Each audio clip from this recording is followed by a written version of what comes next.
السلام علیکم ورحمۃ اللہ وبرکاتہ۔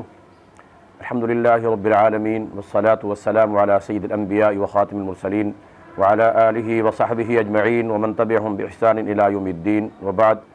قال اللہ تعالی لقد من اللہ علی المؤمنین اذ بعث فیہم رسولا۔ اللہ تعالیٰ کا بہت بڑا انعام اور بہت بڑا احسان ہے کہ اللہ تبارک و تعالیٰ نے ہمیں امام الانبیاء جناب محمد رسول اللہ صلی اللہ تعالیٰ علیہ وآلہ وسلم جیسے عظیم نبی اور رسول اور پیغمبر عطا کیے۔ اللہ تعالیٰ نے انسانوں کی ہدایت کے لیے ہر دور میں، ہر زمانے میں، ہر علاقے میں انبیاء کرام علیہ الصلوۃ والسلام بھیجے۔ اللہ کے رسول اور پیغمبر آدم علیہ السلام سے لے کر نبی صلی اللہ علیہ وسلم تک اللہ تعالیٰ بھیجتا رہا، اور ہر نبی اپنی امت کے لیے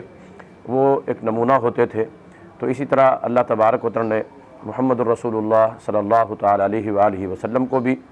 اپنی اس آخری امت کے لیے نمونہ بنا کر بھیجا ہے۔ تو اللہ تبارک و تعالیٰ نے جتنے انبیاء بھیجے ہیں ان تمام نبیوں رسولوں میں سے نبی اکرم صلی اللہ تعالیٰ علیہ وآلہ وسلم کو اللہ تعالیٰ نے ایک ممتاز حیثیت عطا فرمائی ہے۔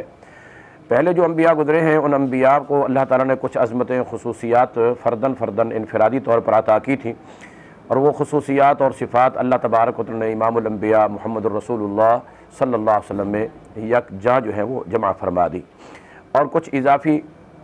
اللہ تبارک و تعالیٰ نے خصوصیات بھی اپنے ان پیارے پیغمبر محمد الرسول اللہ صلی اللہ علیہ وسلم کو مزید عطا فرمائی ہے۔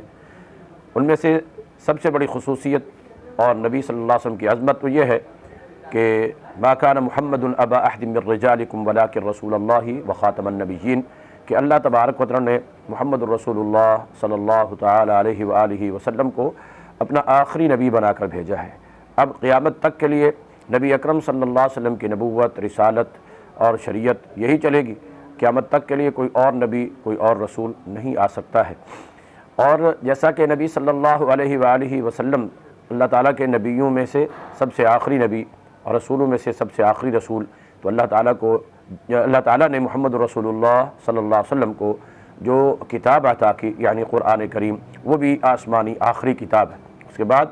آسمان سے کوئی اور کتاب یا کوئی اور اس طرح کا پیغام نہیں آ سکتا ہے۔ تو وہ دور جہالت جہاں بیٹیوں کو زندہ درگور کر دیا جاتا تھا، چھوٹی چھوٹی باتوں کے اوپر سال ہا سال تک جنگیں اور لڑائیاں ہوا کرتی تھیں، انسانیت کا خون اس قدر ارزاں تھا کہ جس کی کوئی انتہائی نہیں تھی۔ شرم، حیا اور اس انداز کی جو اخلاق حسنہ تھے وہاں تو پائے ہی نہیں جاتے تھے، مگر اس دور میں اللہ تعالیٰ نے نبی صلی اللہ علیہ وسلم کو بھیجا، اور آخری پیغمبر بنا کر جنہوں نے آ کر اسلام کی دعوت دی، توحید کی دعوت دی، اور جو اللہ تعالیٰ نے دین عطا کیا محمد الرسول اللہ صلی اللہ علیہ وسلم کو، اس دین کی دعوت دی۔ اور وہ جو بکریوں کے چرانے والے تھے